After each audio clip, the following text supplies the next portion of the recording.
আসসালামু আলাইকুম রহমতুল্লাহি ওয়া বারাকাতুহু। আমার ভিডিওগুলো দেখতে থাকুন, দেখতে দেখতে ভালো লাগে, ভালোবাসা হয়ে যাবে ইনশাআল্লাহ। দর্শকবৃন্দ, ঝিনাইদহে চাতালে আটকে রেখে শ্রমিককে হত্যার অভিযোগ উঠেছে।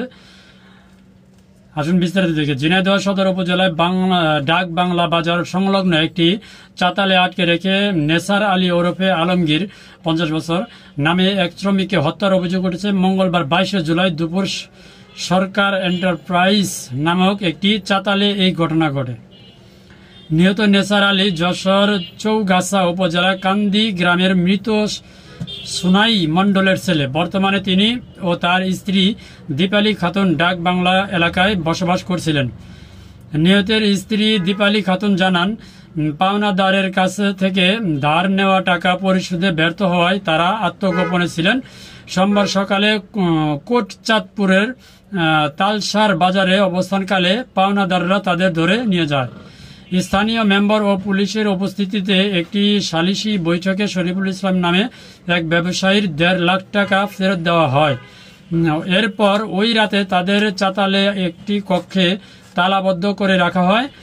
তিনি আরও অভিযোগ করেন, পরদিন সকালে তার স্বামীকে লাঠি দিয়ে মারধর করা হয়। প্রতিবাদ করলে তাকেও নিচে এনে অন্য কক্ষে আটকে রাখা হয়। কিছুক্ষণ পর তার স্বামী নিথর দেহ একটি গাড়িতে করে হাসপাতালে নিয়ে যাওয়া হয়।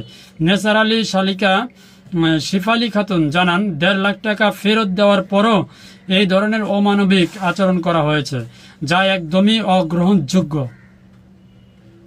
এলাকাবাসীর মতে চাতাল ব্যবসায়ী শরীফুল প্রোপাইটার আরশাদ আলী পাওনা টাকা ফেরত পাওয়ার পরেও এমন নির্মম ঘটনা ঘটানো খুবই নিন্দনীয়। ঝিনাইদহ চাউল কল মালিক সমিতির সভাপতি আক্তার হোসেন ভান্ডারী বলেন, আমাদের চাতালে শ্রমিকদের নিয়ে মাঝে মাঝে সমস্যা হয়, তবে এভাবে মৃত্যু অনাকাঙ্ক্ষিত ও দুঃখজনক। ঝিনাইদহ সদর থানার ওসি আবদুল্লাহ আল মামুন জানান, প্রাথমিকভাবে একটি ইউডি মামলা রেকর্ড করা হয়েছে। নিহতের মরদেহ ময়নাতদন্তের জন্য পাঠানো হয়েছে এবং তদন্ত চলমান রয়েছে। রিপোর্ট পাওয়ার পরে পরবর্তী আইনগতভাবে ব্যবস্থা নেওয়া হবে। আসলে কি বলবো, বাংলাদেশে এখন খুন রাহাজারি এগুলো তো পান্ডাবাতের মতো হয়ে গেছে, আর চাঁদাবাজি তো বলার কোনো অপেক্ষা রাখে না। যাই হোক, যারা দেখার দেখবেন, ভালো থাকবেন। ভিডিওটি দেখার জন্য অসংখ্য ধন্যবাদ। আসসালামু আলাইকুম রহমতুল্লাহি ওয়া বারাকাতুহু।